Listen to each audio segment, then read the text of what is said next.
Superbe. Merci beaucoup. Ça fait plaisir de vous voir. Je crois que c'est la première fois dimanche matin. Oui, c'était toujours dimanche soir ou bien... Et puis à Montreux, si vous voulez, nous commençons à 10h30. Alors c'est mieux. Hein? Moi, je suis toujours au lit là, hein, un peu, mais...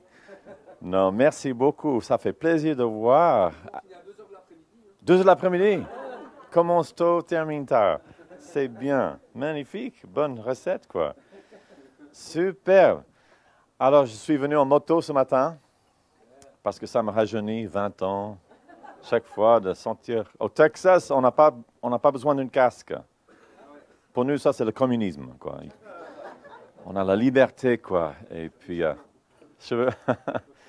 ça fait du bien. Mais parfois, sur l'autoroute, là, ici, juste avant Ikea, il y a un embouteillage pas possible. Vous avez déjà vécu ça? Et plus que tout, si tu vas à Genève, il y a des embouteillages. En fait, un peu partout, il y a des embouteillages. Même en Afrique, partout, on a des belles routes ici. En Afrique, qui sont moins bonnes, mais on a encore les embouteillages ici.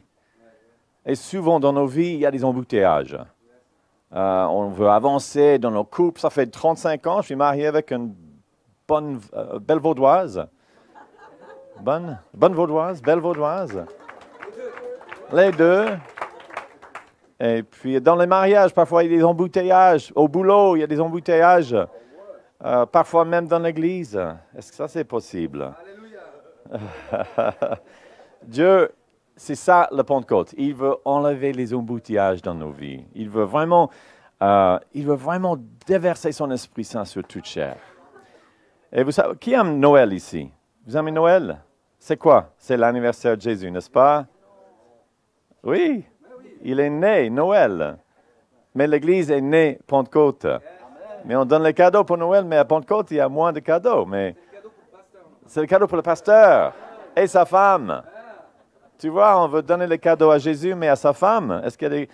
Tu vois, en Pentecôte, chez nous, j'ai amené un gâteau d'anniversaire, j'ai chanté « Joyeux anniversaire », puis tout le monde « Joyeux anniversaire à l'Église, à vous ». En fait, quelque chose de complètement nouveau était né le jour de Pentecôte. L'Église n'existait pas avant.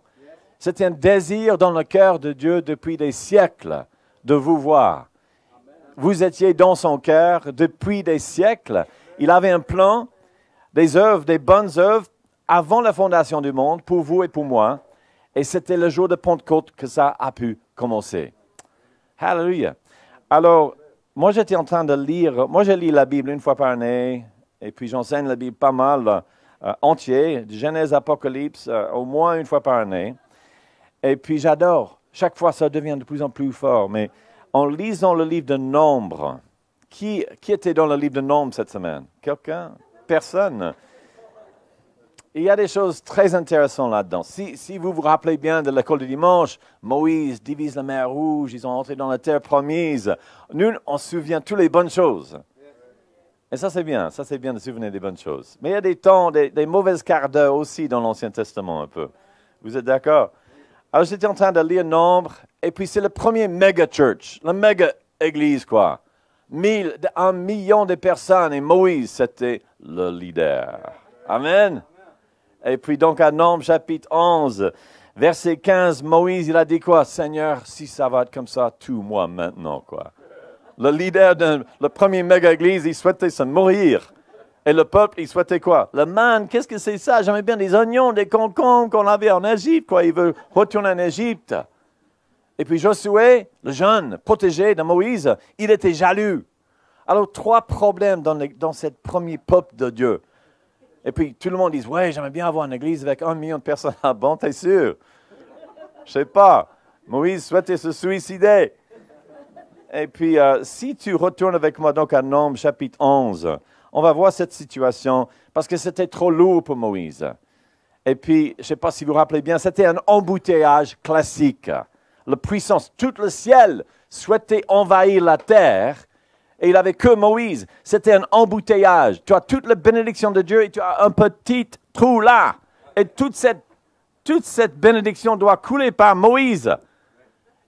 Et c'était tellement fort que son visage est devenu même radiant, quoi. Ils ont dû couvrir son visage parce qu'il était éblouissant. Vous vous rappelez bien? Ils essaient de dormir. Sa femme dit, Moïse, éteins la lumière un peu.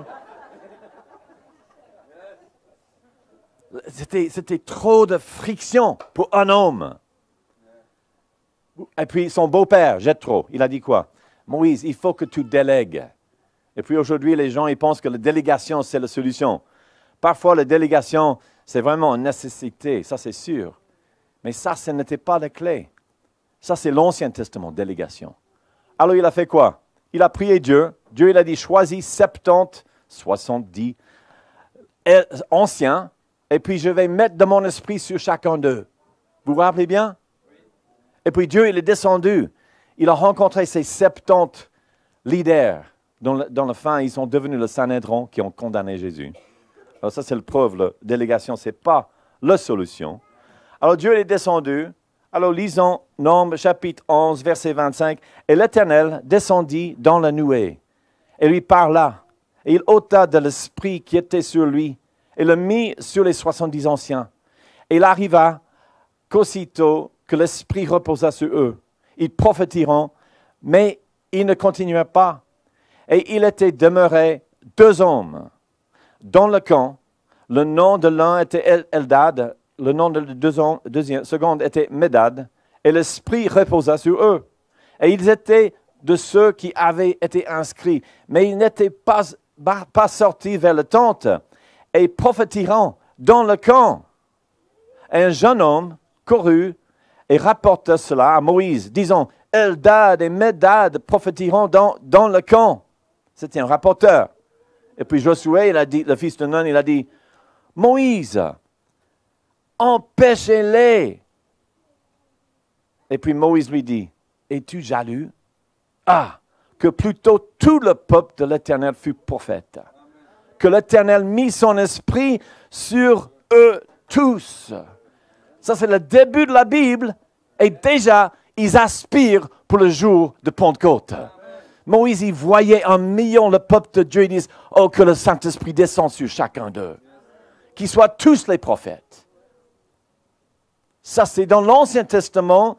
Ils aspirent pour le jour de Pentecôte. Mais non, il faut attendre 1500 années plus tard pour le jour de Pentecôte. Et toutes ces années, un homme, un prêtre, a pu entrer dans le lieu saint 1 fois par année pour tout le peuple, juste pour les Juifs. Néanmoins, les païens comme vous et moi, les Suisses et les Texans, on n'avait pas le droit.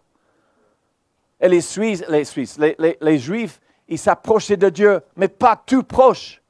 Ils étaient déjà éloignés de Dieu. Mais Dieu, il est amour. Et il souhaitait s'approcher de son peuple. Mais il n'a pas pu, jusqu'au jour de Pentecôte. Et là, Dieu n'a pas pu empêcher. Il n'a pas pu... he couldn't wait. Il n'a plus attendre, quoi. Et ce n'était pas une délégation. Dans la chambre haute et dans la rue de Pentecôte de Jérusalem, ce n'était pas 70 personnes qu'il a délégué son esprit. Il s'est déversé sur tout son peuple. Et l'Église est devenue 3000 personnes le premier jour. Et puis après 5000, ça fait 8000. Et puis après les multitudes, elles étaient multipliées. Ça veut dire au moins 2 fois 8000. Ça veut dire au moins 16 000 personnes. Et puis ils étaient encore multipliés. Au minimum 32 000 chrétiens à Jérusalem. Alors la délégation, chapitre 6, de Actes chapitre 6, c'était nécessaire. Mais ce n'était pas la clé. La délégation est venue après. La diffusion est venue avant. Alors la clé pour la croissance, pour votre mariage, pour votre église, pour votre entreprise, délégation c'est superbe, c'est sage, c'est important, mais ce n'est pas la clé. Ça c'est une nécessité après que Dieu il envoie une diffusion sur nous. Amen, vous êtes d'accord avec moi? Moi je me souviens bien donc à 2013. Il y avait pour la première fois dans l'histoire de l'humanité 2 papes au même moment. Je ne sais pas si vous avez suivi le téléjournal. 2 papes, oh là là, les superstitions, ils étaient très hauts. Et puis même, ils ont capturé un éclair qui est descendu du ciel, qui a frappé le Vatican. Vous avez vu ça? Moi, j'ai vu ça. Et puis à l'intérieur, ils montraient les prêtres. Oh, mais des Dio, ominos Dio. Et puis il y avait des encens et des robes et tout. Et mes enfants me disaient, mais papa, ils chantent quoi? Je crois qu'ils sont en train de chanter, ne touche pas avec l'éclair, Seigneur, s'il te plaît. Et le téléjournal, ils ont dit que Dieu était fâché parce qu'il avait 2 papes. Mais Dieu, il souhaitait 1 million de papes. Pas pour diriger le peuple de Dieu, mais pour servir l'humanité. Dieu, il aspire que ça. Et nous voulons retourner dans l'Ancien Testament avec un pape, avec un Reinhard Bonnke, avec un Billy Graham. Dès que nous avons un Moïse, il y a un problème. Le cœur de Dieu, c'est que vous soyez tous des prophètes. Dites à ton voisin, tu es un prophète, tu es une prophétesse. Tu es rempli du Saint-Esprit.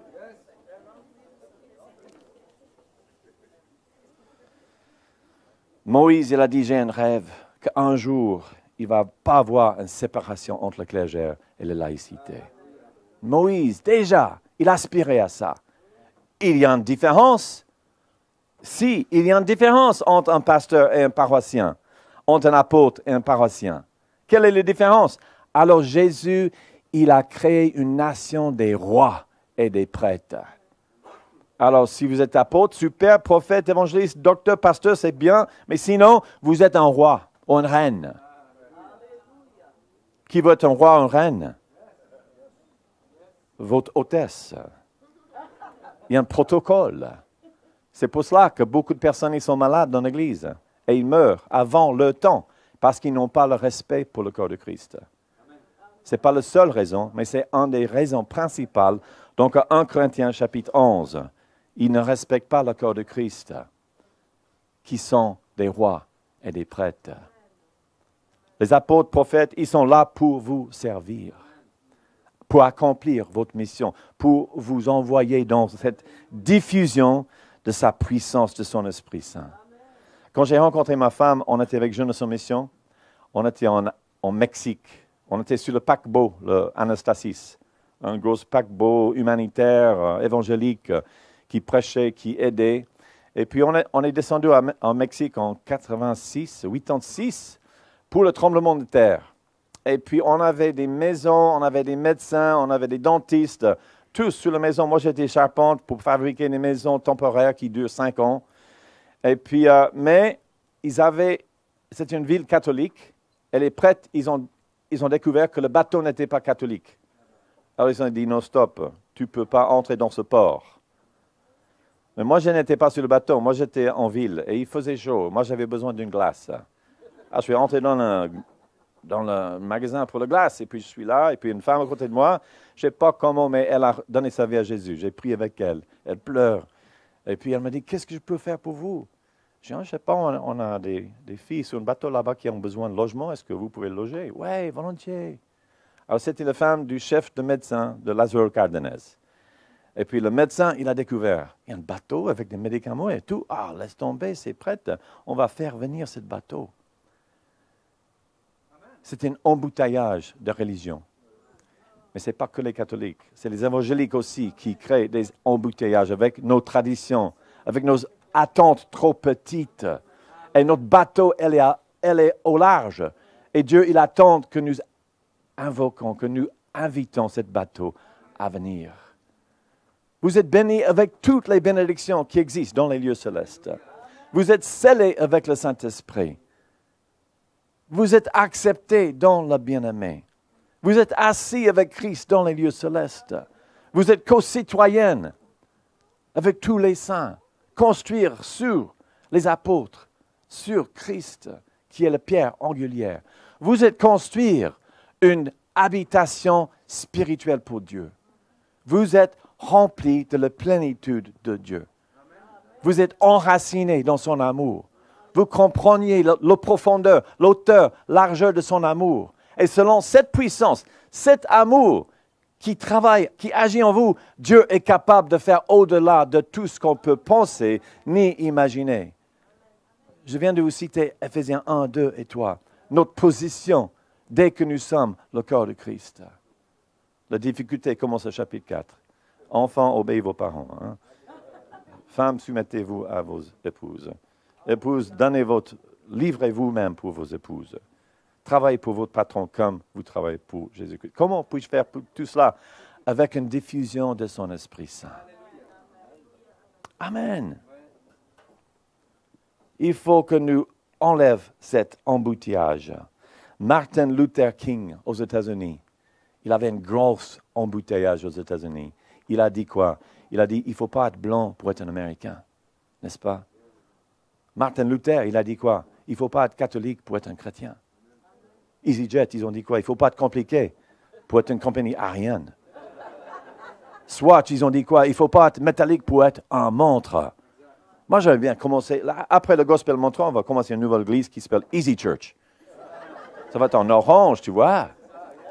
Pas d'embouteillage, tu viens, tu disperses ton l'esprit sur vous, sur les autres. Easy Church. Jeunes sans mission, ils ont dit quoi? Il ne faut pas avoir un casque blanc pour être un missionnaire. Ils ont enlevé les embouteillages. Toutes les compagnies. N'est-ce pas? On avait une réunion ici, une table ronde avec les pasteurs suisses pour découvrir pourquoi les églises ne grandissent pas. Et puis, moi, j'avais 30 ans à l'époque.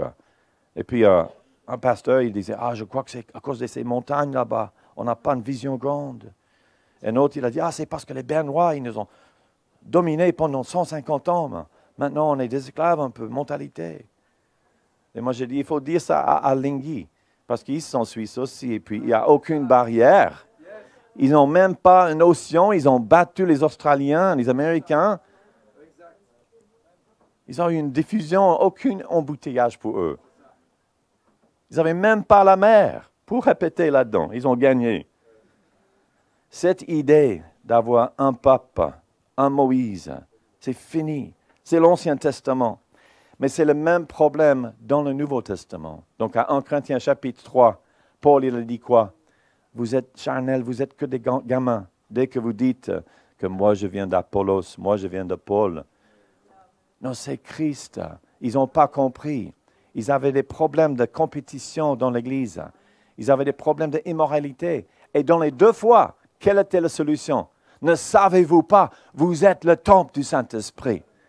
Paul et Apollos, ils ne sont rien. Vous êtes le temple du Saint-Esprit.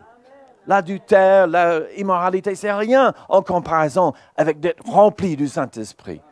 Ne soyez pas sous, mais soyez remplis du Saint-Esprit. Ne savez-vous pas, vous êtes le Saint-Esprit? Demandez à vos voisins. Savez-vous pas, vous êtes le temple du Saint-Esprit?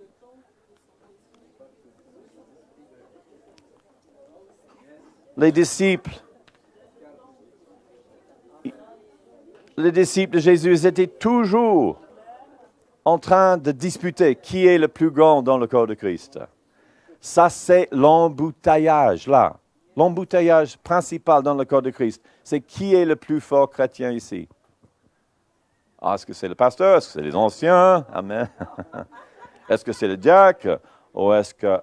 Non, la Bible dit au contraire. Le plus petit dans le royaume des dieux est plus fort que Jean-Baptiste. Jean-Baptiste était le plus grand. Dès que les enfants ils vont à l'école, ils vont dire, mon papa est plus fort que le tien. Parce qu'on a cette fierté, c'est humain. Je ne veux pas condamner personne. Mais il y a quelque chose d'humain qui veut être le plus fort. Mon fils, il est allé à l'école. Qu'est-ce que ton papa, il fait? Mon papa, c'est un pilote d'hélicoptère. Il mentir, mais juste pour avoir un papa qui est plus fort que les autres. Mais c'est humain. Mais c'est un embouteillage. C'est une mauvaise compréhension de qui sont les plus forts. Ça s'arrête le Saint-Esprit de couler plus que toute autre chose. Moi, je suis de Bill Johnson. Moi, je suis de Bethel. Moi, je suis de Réma. Tout ça, c'est du poubelle. Moi, je suis allé en Californie. C'était superbe. J'aime bien les enseignements de Bill Johnson. Et ils sont un machin, tout ça. Mais chacun de ces étiquettes, même gospel. Moi, j'aime bien les gospels. Je suis pasteur de gospel. Mais ces étiquettes, ces embouteillages. Moi, j'ai visité le musée de désert. Ils avaient 6 croyances. Sola, la fait, sola, écriture, sola, grâce, sola, la gloire de Dieu. Et puis les 2 dernières, c'était quoi? C'était cet réveil doit rester perpétuel. Et puis numéro 6, l'universel sacerdoce de tous les chrétiens. Ça, c'était la Réformation. Et tout d'un coup, nous sommes devenus des catholiques de nouveau, quoi. Parce que dès que nous nous comparons avec les catholiques, on se stagne. On devient ce petit bouteille-là qui ne coule pas. C'est à ce moment-là que la diffusion s'arrête. Dieu, il veut que ça continue. Amen. Actes chapitre 9, c'est vraiment le cœur de ce livre. Et Actes, c'est le livre qui explique l'explosion, la croissance dans l'Église, la multiplication exponentielle. Et ce n'est pas juste pour un bâtiment ou pour un groupe de personnes, mais c'est pour votre mariage, c'est pour votre entreprise. Quelle est la clé de cette explosion, de cette croissance exponentielle? Chapitre 9, ça ne parle pas de délégation. Chapitre 9, ça parle de Dorcas, une femme dans l'Église qui a tricoté les pulls. Ça, c'est au milieu de ce livre d'Actes. Au début, il y a 4 personnages. Il y a 2 apôtres, l'apôtre Paul, l'apôtre Pierre, et il y a Dorcas et Ananias. Tous les 2 sont des disciples. Ananias, il a entendu la voix de Dieu. Priez pour Paul et dis-lui son avenir. Et puis prie pour lui qu'il soit guéri et qu'il soit rempli du Saint-Esprit. Qui est Ananias? Il est inconnu. Les apôtres, Pierre, Jacques et Jean, à Jérusalem, ils avaient peur de l'apôtre Paul parce qu'il tuait les chrétiens. Et même Ananias, il a dit, oui, mais Seigneur, il a tué les chrétiens. Oui, mais c'est mon serviteur, je l'ai choisi. Allez, prie pour lui. Alors Ananias, un simple disciple, a ouvert vraiment la voie pour l'apôtre Paul. Ce n'était pas dans une grande conférence. Il n'a pas eu une parole de connaissance. Il y a quelqu'un qui tue les chrétiens ici, qui est appelé de Dieu. Non, c'était un simple disciple dans sa chambre à la maison qui a ouvert. Et la minute que Paul a traversé la mer Adriatique, l'Europe et les Amériques, le destin était déterminé. La minute que Paul a traversé ces mers. Et puis c'était grâce à Ananias. Paul était un apôtre comme en punition. Ananias, il a resté à la maison avec sa famille. Dorcas, c'est qui? Moi, j'ai visité Italie, j'ai Venise pour la première fois. Après 30 ans, je suis là. Enfin, j'ai fait un peu de tourisme. J'ai visité Venise, EasyJet, c'était magnifique. Tu arrives, tu prends le bateau et boum, dès l'aéroport. Et j'ai visité mon favori place en toute l'Europe parce que c'est la place San Marco. Normalement, c'est Saint-Paul, c'est Saint-Pierre. Et si tu vas à Rome, j'ai aussi visité Rome pour la première fois cette année-là. C'était offert par ma fille. Je ne connaissais pas Rome. Qui connaît Rome? Quelques personnes. Vous avez visité la cathédrale de Saint-Dorcas? Non, parce que ça n'existe pas. Ils ne créent pas des cathédrales pour Dorcas, ni pour Ananias. Nous, les humains, on crée les cathédrales pour Pierre et Paul, les apôtres. Mais dans l'Église primitive, ils ont mis en valeur Dorcas. Elle a tricoté les pulls, quelque chose de tangible, quelque chose qui te garde chaud dans l'hiver, et elle a distribué dans toute la région. Elle est tombée raide. Amen. Non. Elle est tombée morte. Et puis ils ont appelé Pierre, l'apôtre. Il est venu, pas avec des posters, frère merveilleux avec les éclairs dans ses mains. Il est venu inconnu, la nuit. Personne ne savait qu'il était là. Est-ce qu'il faut un apôtre? Oui, il faut des apôtres, mais dans le bon sens. Alors il est venu, il prie pour Dorcas, elle est ressuscitée entre les morts et toute la région vient à Christ. De nouveau, c'est une diffusion de l'Esprit Saint. Et ce n'était pas la délégation là, c'était l'Esprit Saint qui a coulé librement par les pulls. Est-ce qu'il y a quelqu'un ici qui sait comment tricoter? Voilà. Alors, mise en valeur ces personnes-là. Ça, c'est la stratégie de Dieu. Nous, on a un skateboarder, Greg, qui va aux Olympiques. On a un basketteur. Et puis, on fait des annonces pour les apôtres, les prophètes, les pasteurs qui viennent prêcher. Mais Abigail, qui va jouer basket pour Fribourg, ils ont gagné la Suisse l'année passée. Elle a la gloire de Dieu sur son site Internet. Et puis, on mise en valeur pas ces personnes-là. Il faut qu'on change notre mentalité, autrement, on va rester embouteillage. Il faut vraiment changer radicalement si nous voulons une diffusion. Le football, dimanche, non, ça c'est l'antichrist, tu vois. Mais moi, je suis allé avec mon fiston, je n'ai jamais raté un match. Et 16 personnes sont venues à l'église grâce au terrain de foot. Mais si on ignore la société, si on ne les voit pas comme... Non, c'est tellement important. Parce que c'est là où Dieu, il veut voir une diffusion. Vous êtes d'accord avec moi? Une femme qui était divorcée à 5 reprises. Ah, elle va être assise sur le dernier rang dans l'église, n'est-ce pas? Jésus l'a choisie pour toute la Samarie. Jésus a ouvert la Samarie par une femme qui était divorcée à 5 reprises. Une autre femme, elle avait une fille qui était possédée par les démons. Et Jésus a dit quoi? Je ne peux pas donner aux chiens le pain des enfants de Dieu. Et puis elle a dit quoi? Juste une miette me suffit pour une diffusion. Elle ne cherchait pas à être le plus grande dans l'Église, dans le royaume de Dieu. Juste une petite miette, ça me suffit. Jésus, il a dit quoi? Il a dit, si vous avez la foi d'une graine de moutarde, vous pouvez déplacer les montagnes. Nous cherchons humainement à être le meilleur. Moi, j'ai entendu les gens qui disaient, « Oh, vous êtes la meilleure église en ville. » Oh, ça me dégoûte. Oh, c'est horrible.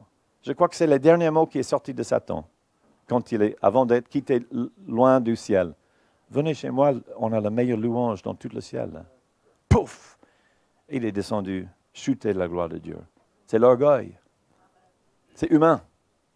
L'humilité, de mettre en valeur Dorcas, de mettre en valeur les skateboarders, de mettre en valeur les basketteurs.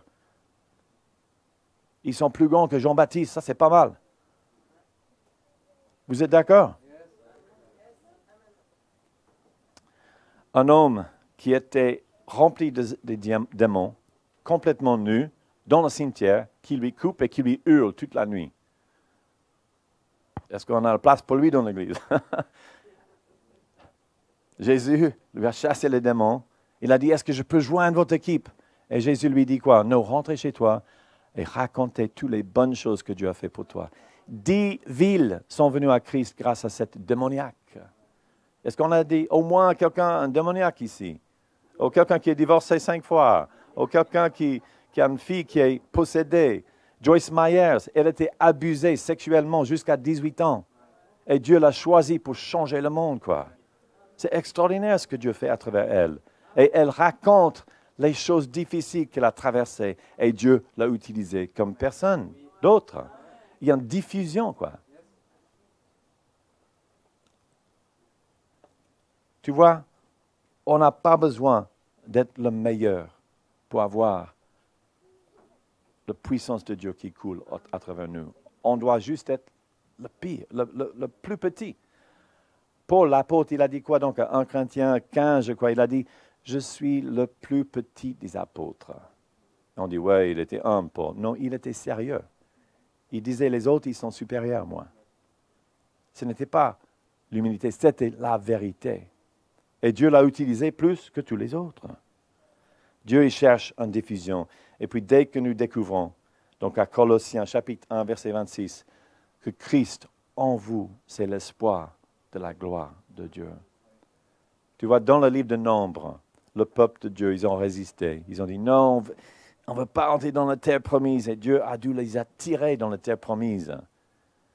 Ils ont résisté, ils ont résisté. Ils ont dit, non, on va retourner en Égypte. Et Dieu, il a dit à Moïse, je vais les écraser maintenant dans le sable, juste ici, quoi. Et puis Moïse a intercédé pour le peuple. Et puis Dieu, il a dit, d'accord, je ne vais pas les tuer. Mais je jure que ma gloire va couvrir la terre comme l'eau couvre les océans. Et ça, c'est la première fois que nous voyons cette proclamation. Et ça, c'était le désir de Dieu pour la terre promise. Oui, il souhaitait bénir son peuple, mais il souhaitait que le reste du monde voie sa gloire, qu'il est bon, qu'il veut nous bénir. Et puis, c'est la même chose aujourd'hui. C'est pour cela que le Pentecôte, c'est pour cela qu'il veut que toutes les nations y voient sa gloire. Habakkuk 2, 14, disent quoi? La gloire de l'Éternel va couvrir la terre comme les eaux couvrent la mer. Ça, c'est joli, c'est poétique, c'est prophétique. Mais ça veut dire quoi? Habakkuk 2, 12 et 13, il est écrit « Malheur à celui qui construit une ville avec le sang humain, l'oppression, l'injustice sociale. » Habakkuk, c'était le premier guerrier de justice sociale, mais il était un vrai guerrier. Il a dit, dans l'avenir, les villes, les familles, les entreprises, ils vont être établies, construites par la gloire de Dieu. On va avoir une diffusion, pas juste dans les cultes. Joseph, il avait une diffusion de la gloire de Dieu dans l'administration d'Égypte, qui a sauvé l'humanité. Nous voyons un grand concert chrétien, et c'est super, ma fille est musicien, j'adore l'équipe de louange, mais dans les affaires, dans le sport, les plus grands réveils qu'on a eus aux États-Unis, c'était les athlètes, pas des théologiens. 80 000 personnes qui remplissent un stade de foot pour garder une promesse à Dieu. C'est toujours les hommes d'affaires ou puis un athlète. Dieu, il veut une diffusion, pas un embouteillage. Amen. Tu vois, dans Jean chapitre 5, il avait une histoire d'un homme qui était malade à Bethesda. Et ils attendent une fois par année, un ange vient pour secouer l'eau. Et la première personne qui saute dans l'eau était guérie. Mais lui, il était quoi? 30 ans là? Je crois qu'il était 30 ans au bord de cette piscine. Ça, c'est une image de l'Ancien Testament. Où une personne, chaque année, il est guéri. Il y a un embouteillage. Il a dit, il y a toujours quelqu'un qui saute devant moi. J'ai aucun homme pour me mettre dans l'eau. Ça, c'est une image de l'Ancien. Ézéchiel, dans l'Ancien Testament, Ézéchiel chapitre 47, c'est une image du Nouveau Testament. Où le prophète, il a vu un temps où le temple de Dieu va couler avec un fleuve.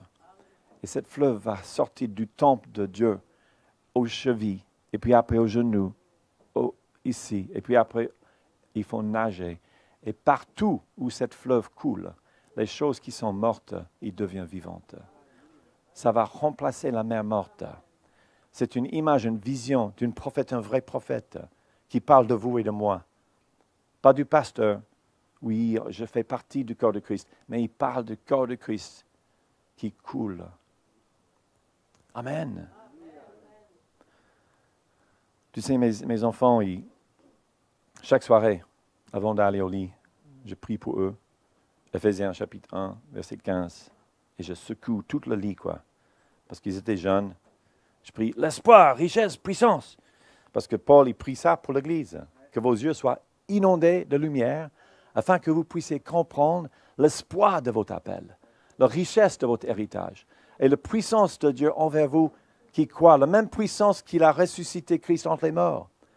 Il a prié pour l'Église, pas pour les non-chrétiens, pour l'Église. Qu'on comprenne l'espoir, richesse, puissance. Alors j'ai prié pour lui et j'ai secoué tout le lit. Espoir, richesse, puissance. Oui, papa, arrête. À 18 ans, il quitte la maison. Je dis, fiston, je prie pour toi. Oui, espoir, richesse, puissance. Et il quitte la maison. Maintenant, il a 30 ans. La semaine passée, il a une copine qui lui dit, écoute, toi, tu dois être le leader spirituel. Alors, il faut que tu te lèves plus tôt, prie. Alors, il se lève à 6 heures du matin, il prie. Et puis, il a rencontré un monsieur qui travaille à NASA, qui lui a engagé. Maintenant, il est à Washington, D.C., il travaille pour NASA, parce qu'il est devenu plus spirituel grâce à sa copine. Et puis, je lui ai téléphoné, et puis je lui ai dit, mais ça, c'est énorme. David, ça, c'est le faveur de Dieu. Il a dit, oui, je sais, papa, c'est l'espoir, richesse, puissance. Et c'est une diffusion dans l'espace, quoi. Il veut travailler avec Elon Musk, avec ce truc qui... C'est au-delà de tout ce que moi je peux penser ni imaginer. Mais Dieu, il veut voir une diffusion de son Esprit Saint dans tous les secteurs de société. Et on doit mise en valeur. On doit aspirer, comme Moïse, qu'ils soient tous les prophètes. Quel privilège d'être pasteur d'une église où ils sont tous des prophètes. Peux-tu t'imaginer ça? tu dois s'asseoir dans ton bureau et chacun vient et dit, écoute, pasteur, j'ai eu cette vision cette semaine. Oui, j'ai eu cette vision, je vais là-bas, je vais construire ça, ma mariage, ça va superbe. Ah, quel travail! Hein? Non, il y a encore des enterrements qu'il faut faire et puis on va vivre avec les gens, ça c'est sûr. Mais de vivre ce que Dieu, il a pour nous, on doit vraiment changer notre mentalité. Mise en valeur chaque personne. Le chrétien qui est né nouveau la semaine passée, il est plus puissant que Jean-Baptiste. Il ne faut pas attendre 20 ans avant de lui donner un cahier de charges ou quelque chose comme ça. Il faut que nous encourageons les uns les autres. Il faut que nous provoquons les uns les autres aux bonnes œuvres. Amen. Le faire aiguise le faire. Amen. Alléluia. Qui est prêt pour une diffusion maintenant?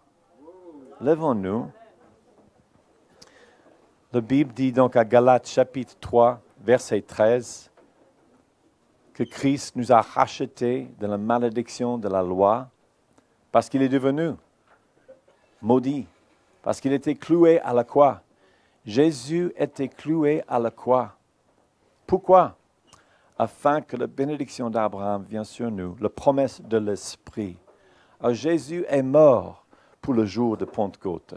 Jésus est mort pour cette diffusion. Il est mort pour que chacun de nous pouvons s'approcher de Dieu et avoir une relation intime avec Dieu pour accomplir notre destin. Ces mêmes bénédictions, ils étaient sur Jacob, le petit-fils d'Abraham. Et Dieu a dit à Abraham, je vais te bénir et je vais bénir chaque famille sur la planète à travers toi. Et je ne vais pas arrêter, je ne vais pas te quitter avant que tu accomplisses tout ton destin. Et c'est à ce moment-là que Jacob il a dit, d'accord, moi je vais te donner 10% de tout ce que tu me bénis avec. Ce n'était pas Dieu qui a demandé la dîme, c'était Jacob. C'était une idée qui vient de lui. Je veux te donner 10% si tu me donnes le vêtement et si tu me bénis, si je reviens ici en paix. Ça, c'est une petite vision. Mais Dieu, il avait une vision plus grande. J'aimerais bien bénir toutes les familles de la terre entière à travers vous. Vous allez rencontrer les gens cette semaine, demain matin, même cet après-midi, que Billy Graham, Rainer Bonke ne vont jamais rencontrer. Ce n'est pas possible par un homme. Merci Seigneur pour les hommes de Dieu, vraiment. Je rends grâce. Moi, j'étais tellement impacté par les gens, Bill Johnson et compagnie, Jean-Luc Traxel, et puis c'est magnifique. Mais le but de ces hommes de Dieu, c'est pour nous envoyer comme une vague de la gloire de Dieu. Il va remplir sa temple de gloire. Vous êtes le temple. Ézéchiel chapitre 47, ce fleuve, cette rivière qui quitte le temple, ça c'est vous, ça c'est nous. Ces fleuves vont quitter nous. Jésus il a dit, si vous croyez en moi, les fleuves de l'eau vivante vont couler de vos entrailles. Les fleuves de joie, les fleuves de guérison, les fleuves de sagesse, les fleuves des administrations, le fleuve de l'amour qui vont couler maintenant. Le fleuve de pardon, les fleuves. Vous allez être magnanimous, magnanimité. Vous allez être riche, rien à prouver, beaucoup à donner. Nous pouvons laver les pieds, nous pouvons aimer, nous pouvons marcher le 2e kilomètre avec quelqu'un. Vous êtes d'accord avec moi? Nous pouvons vivre le Nouveau Testament à travers le Saint-Esprit. Autrement, c'est impossible. Mais tout est possible avec Dieu. Est-ce qu'il y a quelqu'un ici qui ne parle pas en langue, qui n'a jamais reçu le Saint-Esprit? Vous êtes chrétien, vous êtes scellé avec le Saint-Esprit, mais vous n'avez jamais été débordant du Saint-Esprit. Il y a quelqu'un ici comme ça? Venez ici, on va prier avec vous. Venez. Pasteur, vous avez une équipe? Moi, je prie aussi, mais venez. C'est une promesse. Jésus est mort afin qu'on puisse recevoir cette promesse. Et le Père, il a dit, si vous demandez à votre Père pour du pain, est-ce qu'il va vous donner un scorpion? Non. Et vous qui êtes humain, si vous êtes humain, vous savez comment donner les bons dons à vos enfants. Combien plus forte raison est-ce que le Père vous donne le Saint-Esprit qui lui donne. Alors juste demandez, Papa, donne-moi le Saint-Esprit. Donne-moi le Saint-Esprit, Papa. Sois rempli du Saint-Esprit. Sois rempli. Les dons du Saint-Esprit, le fruit du Saint-Esprit, la présence du Saint-Esprit. Vous allez se réveiller le matin par la grâce de Dieu, sans réveil. Et vous allez impacter le monde avec un sourire, avec un pull que vous avez tricoté, avec votre cahier, avec votre travail, ce que vous faites quotidien. Surnaturel. Pas forcément spectaculaire, mais surnaturel. Vous allez influencer vos voisins. Jobrasti qui andanda babasi qui le boboso kotakashite.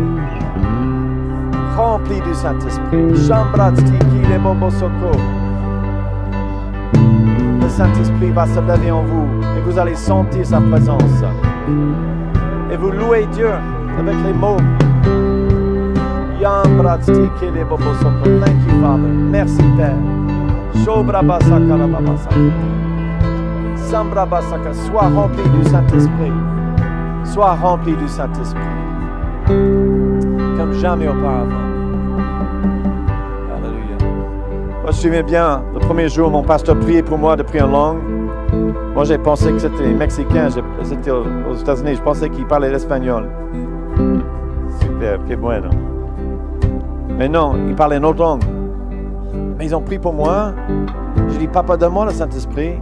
Et je n'ai pas parlé ce moment-là, mais je suis parti au lac avec mon chien. Et j'ai lancé un bâton, et puis mon chien a cherché le bâton.